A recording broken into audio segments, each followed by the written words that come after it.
here. It's a pleasure to be here with Congressman Flake and some of his family. I have my wife here, Nicole. She doesn't normally get to come with me, so Nicole, would you please stand up? As you can see, I've had several people, including Eddie and Andy, both tell me, you ought to have Nicole just come up here and speak because you'll do a lot better. You'll get a lot more votes. And they're right. But tonight, I know you all came and you're taking up your precious time to come here and speak.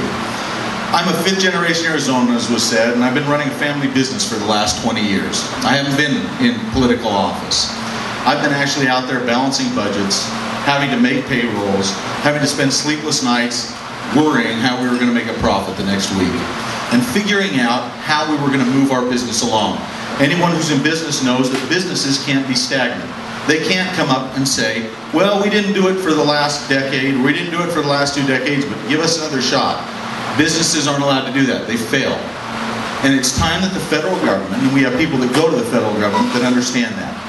We need more business people in Washington. Out of 100 U.S. senators, in my studies, only 15 have been in business before. Only 2 in the last 10 years. If we expect that body to change anything with that composition, we are living Einstein's definition of insanity of sending the same people over and over and expecting a different result. We need different people. We need outsiders, not insiders in Washington, D.C. Congressman Flake points out the ad, and I'll point out all the ads that are being run by the Washington insider groups. I'm the world's greatest imposter, according to them. I don't believe that's the way campaigns should be run. In fact, I would like to make a proposal, if I were ever to make it to Senate, that if you ran an ad that was a lie, it would be a federal criminal offense. I would like to see more honesty in our politics and in our politicians, see more transparency. The third thing I think we need are consistent, reliable conservatives, not people who change their views based on what office they're running for. And with that, that's why I'm running for the U.S. Senate, and I'm happy to answer any questions. Government should get out of the way. Government is meant to create a level playing field and get out of the way, especially the federal government. The 10th Amendment states that anything that's not delineated in the Constitution ought to go back to the states and the people.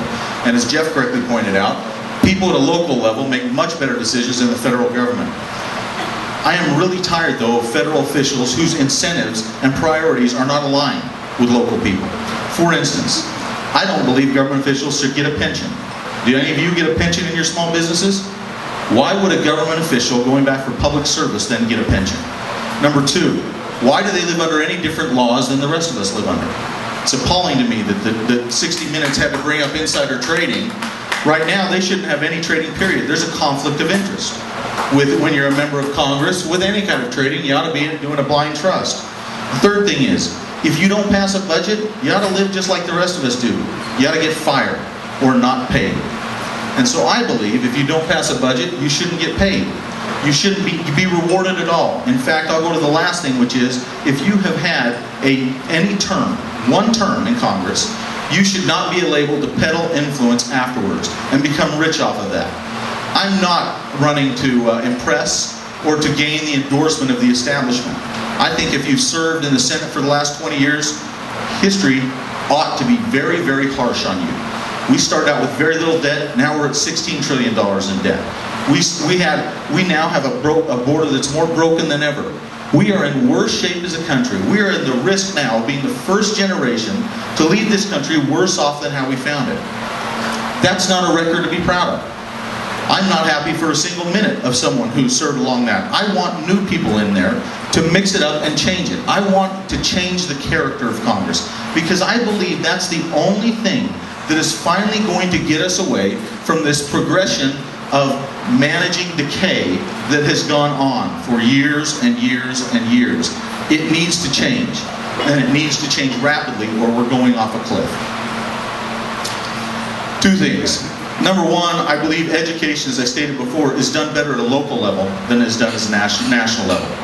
I don't believe Washington should be telling us how to do education. I believe the Founding Fathers set up this country with different states to compete. They understood the free market. They understood that states competing against one another on issues like education would come up with better solutions than a centralized government trying to determine or dictate that education. So the first thing I would do is push every decision back to the local level on education and let states compete in local level education. Let school districts compete. People now, more than ever, can vote with their feet, and they ought to be allowed to do that. That will increase the education level of everyone. The second thing I think we need to do in education is actually have someone who represents the voters, and I'm sorry, the second part of your question was increase the jobs, the workforce, is actually, I disagree with Congressman Flake on this one note, which is I believe that a senator represents the people of Arizona. And if the people of Arizona are hurting, a senator ought to go out in the private sector and should be encouraging companies to move to Arizona, should be encouraging business to come to Arizona. Not picking winners and losers by offering funds or special deals, but by speaking peer-to-peer, CEO to CEO, about how business is conducted. You all own businesses, you understand that. That when you want to get someone else who's complementary to your business, you go speak to them and you sit down and you say, please come to our state. Let me tell you who to talk to. Let me tell you how this business works here. Let me tell you why we're such a friendly environment here for business and how you can grow being here. We happen to be very fortuitous living next door to the People's Republic of California, to the west. They're a mess. We need people in government who represent the people, who can get phone calls answered to go over to businesses in California and say, Arizona's the place to do business. And that's how it would help increase the work level here. What business experience, ownership majority do you have? I came back after Harvard Business School. I had job offers both on Wall Street and with a private equity firm in Chicago. I actually took the job in Chicago, and my father called me up and said, please come back to Arizona, or I'm going to make some different decisions. I always knew I was coming back here. I just wanted to go spread my wings a little bit in Wall Street or have some fun someplace else. And when I came back, my father's first speech to me was the same one that his father had given, which is, son, I brought you back here not to be a manager, but to be an owner of a business. And if 10 years from now this business looks anything like it does today, you failed. I took that literally, and the business looks nothing today like it did when on that first conversation nearly 20 years ago. The business today is mainly petroleum and real estate. I happen to invest in dozens of other businesses, and I'm sure that it's unfortunate, I'll say this since they're here, that a campaign that's never created a job in their lives takes an attack on me on a business that I personally own 2% of. But I will say this, the people that run that business are competent, good people. And they did exactly what they were supposed to do. This was pre-E-Verify. And pre-Verify, someone would come to a sandwich shop, they would fill out an application, that application would be submitted to the company would then take that application and submit it to the federal government. Would do the best they could to verify numbers. The numbers then, or the applications, would come back to the company, and the company was fined $2,000 for incomplete paperwork. That was a fine. It wasn't for hiring anyone illegal, and it was on 21 people, not as being misrepresented in commercials. The company then took those forms and took them back to the 21 people and said, either complete your forms or you're fired. And all those people were either fired or dismissed from employment. That's the way it works in the private sector. And I wish people who never had a job in the private sector would get a job there so they'd understand that. It's also, especially in a business forum like this, aren't you all tired of government blaming you for a problem they don't solve? Isn't it interesting how a commercial against me about Subway is because of a Congress that didn't do anything to solve any of the problems? So instead of saying, we're going to solve the problems and do our job, they say, no, you didn't do your job as a business. I find that very ironic and very sad at the same time. That's the issue with Subway. Every other commercial you hear is a complete lie as well. I'm not a supporter of higher taxes. I don't want car transponders. I'm a member of a trade organization that's 30,000 members that has a couple of kooky people who said those things. And because they said those things, some special interest Washington group now is spending millions of dollars trying to smear my name. With Congressman Flake about is government can't go bankrupt. Government can print money. Government has an option that none of us have in the private sector, which is the option they will use, believe me. You talk to anyone in business, they're saying right now, I'm either going into hard assets or something else that's inflation-proof, because it's coming. And believe me, it is coming. We need right now, more than ever, to do 4 things. Number 1, address the national debt of $16 trillion. We have to pass a balanced budget amendment. We have to make it so if you're a senator and don't pass a balanced budget, you don't get paid. And I'd like to see, I'll take it a step further, you're not eligible for re-election. You don't do your job, you don't deserve to be re-elected or paid. We need to repeal all kinds of regulations on small business. Dodd-Frank is a disaster for businesses. Obamacare. I know everyone now, if you have 50 or above employees, you're all saying, I'm cutting back to 49 before Obamacare hits. And in my business, we've had 30% increases year after year after year on healthcare costs. Well, if Obamacare comes into effect, we're just going to opt out and pay the penalty. And I know business after business after business that's going to do that. It will be disastrous. So we have to get government off the backs of small businesses. The third thing we have to do is to restore America's economic and competitive advantage. In order to do that, you have to lower tax rates. You don't increase them, you don't tax more. You take the corporate tax rate and lower it to 20% or below. You eliminate capital gains tax. You eliminate the death tax, which is an extreme burden on small businesses and families. You have to get America back into the right frame of mind to grow. Because we can cut all we want. There will not be enough cutting to get us out of this predicament that people in government over the last 20 years have put us in. We're in a deep hole. We have to grow. In order to grow, every policy you introduce has to be a pro-growth policy. I think this presidential election is more important than ever. I know that's a hyperbole that's used by politician after politician, and aspiring candidate after aspiring candidate. But this election right now is more important than ever. I can't think of an election, in my lifetime at least, that has more hanging in the balance. That's number 1. Number 2, the healthcare system is broken. I believe Obamacare, if it is implemented, in its current form, will collapse under its own weight. It will go down. Every business I know, like I said, is going to say, we're going to opt in for the penalty. And when it does that, it's not a sustainable system. So what do? The first thing you have to do is have tort reform. You can't have doctors scared to practice good, effective medicine simply because all they're going to do is be sued later on. So they go through procedure after procedure and become factory workers rather than medical providers. The second thing you have to do is introduce market reforms into healthcare. If people want more expensive procedures, they need to pay for more expensive procedures. That's the way we work in this country. We're not a socialist economy. We don't want a socialist health system. And if you want a socialist health system, go to some other place. I've lived in Brazil and in Portugal for many years of my life. I've been in socialist healthcare systems.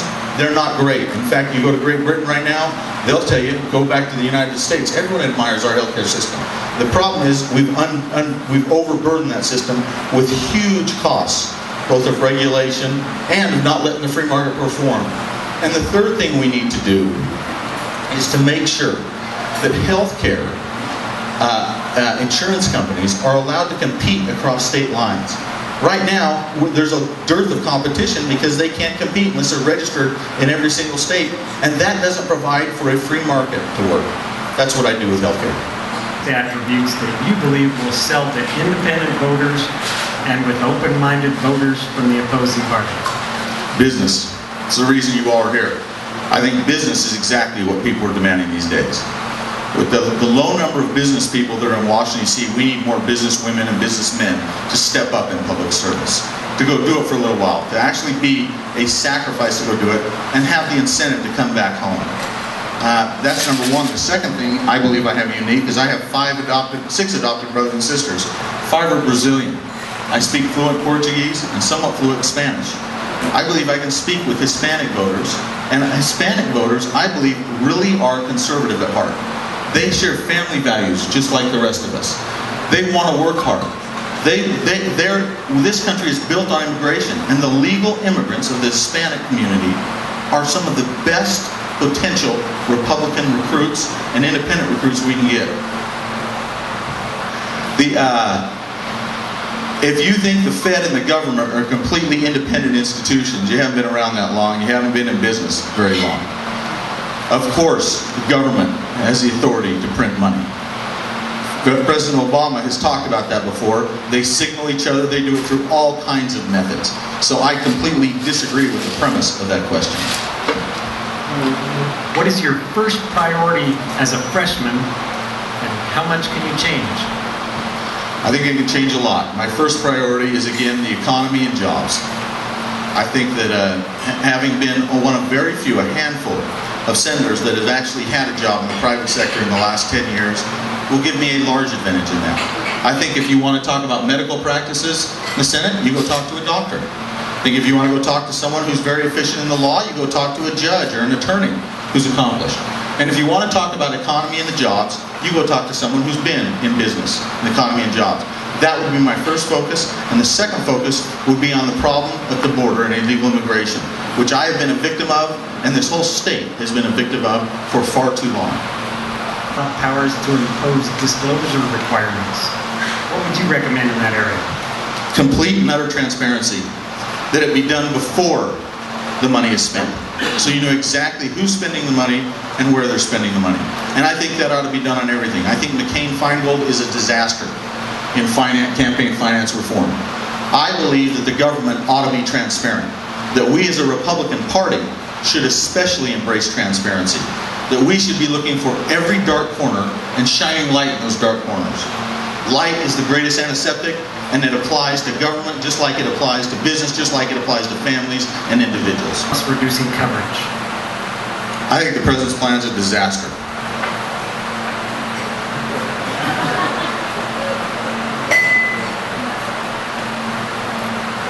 Can you talk about the stories this week talking about you dropping out of the race?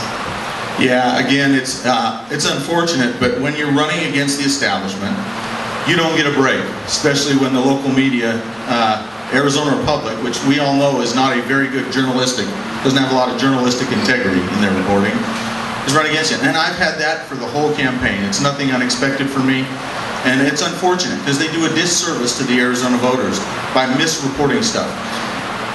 The first misreporting was last fall when a donor to Congressman Flake's campaign it was a plumber whose brother told me he'd never hired an attorney before, somehow got papers from Washington, D.C.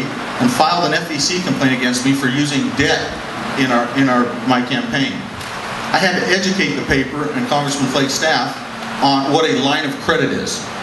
Anyone in business know what a line of credit is? Yeah, the line of credit had $0 drawn down on it. And yet, somehow I was using that line of credit to fund my campaign. It's just the difference between having people who've actually worked in the private sector and people who haven't. You state that you don't believe in career politicians. Why then won't you take a personal pledge on term limits?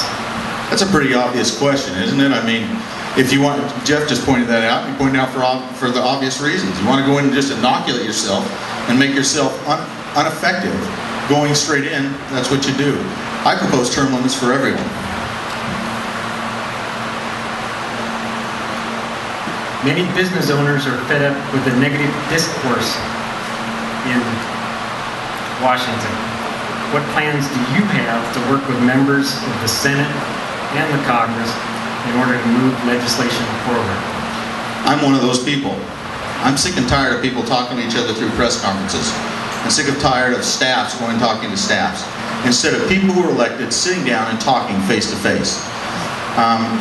It's a disappointment to me. Senator Kyle told me never to call his number again 4 months before he endorsed Congressman Flake, and then never came and spoke to me. I believe in leadership that's better than that. Senator McCain would never meet with me in the first place. I don't understand why people can't be civilized. We have disagreements in business all the time. And when people have disagreements, they can disagree without being disagreeable, without being rude. And we have people in Congress right now who don't understand that concept, which is why I believe we have to change the character of Congress. And whether Congressman Flake or I am fortunate enough to go back there, I hope both of us will change that character. Because that right there, in a point, precise point, embodies exactly what's going on that's wrong. We don't have people who want to solve problems. We have people who want to make political points, or who want to look good, or who want to run for the next campaign. And instead of doing what's right and taking the consequences of doing what's right, good or bad, and sticking up for it, they go back to Washington, D.C. and pander to each other and don't communicate. And that's a sad, sad thing. Again, I'm not a fan of increased regulation, but I am a fan of doing the following. Again, I said this before, not allowing members of Congress to lobby afterwards. You see, John Kyle's going on after this to become he wants to be on the board of Fortune 500 companies. I don't think that's right. I think that's a conflict of interest. And that's not what was meant by public service.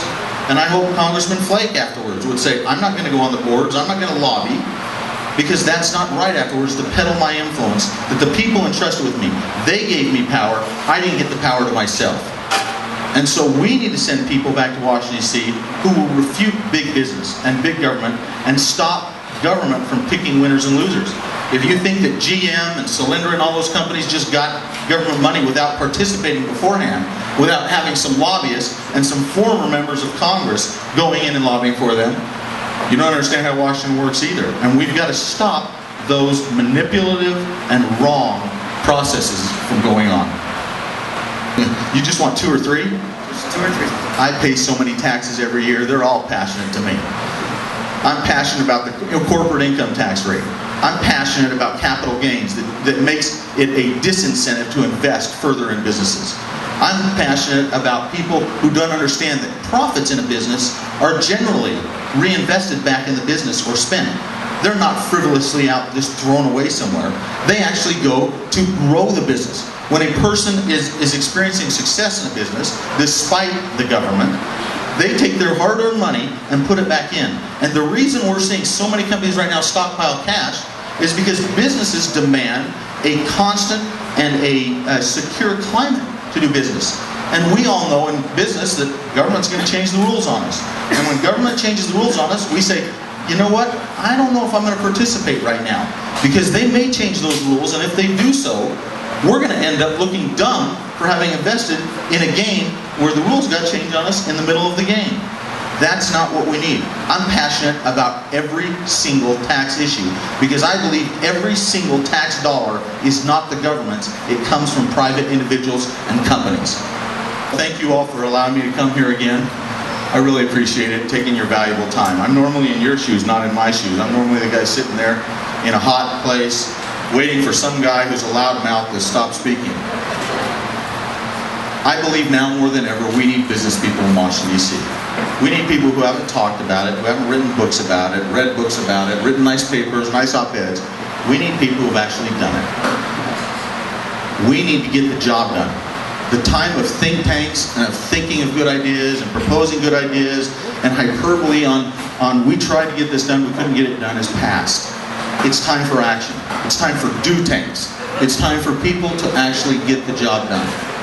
So we need that. We need outsiders. If you think Washington insiders that are bought and paid for by special interest groups are going to get the job done, well, just watch the next 6 years as we get worse and worse in this. And I hope we finally wake up as a country and say, we've got to take this and control this in our own hands and not defer this any longer. And the third thing I think we need are consistent, reliable conservatives. People who have their beliefs, will fight for those beliefs, and who know, through years of business, we know, you know this, you have values. You don't compromise those values, but you know how to negotiate and get the job done. Because if you don't get the job done, no beans get on the table, no food gets paid. I had an old gentleman that I used to work for when I was a mud hottie at a station. And I was the guy who was shoveling the mud up onto the plates growing up when he was the block layer. And he'd look at me and he'd say, I love the way he'd say this, he'd say, Will, there's them what sign the front of paychecks and them what's not. And you better grow up thinking you want to be one of them what signs the front of them. I really believe that. It's like saying I'm the world's greatest parent but never having a child. You don't know what it's like until you experience it. And I thank you all for experiencing that and putting up with government. All you do to, in spite of them, make the American dream still a possibility. Thank you.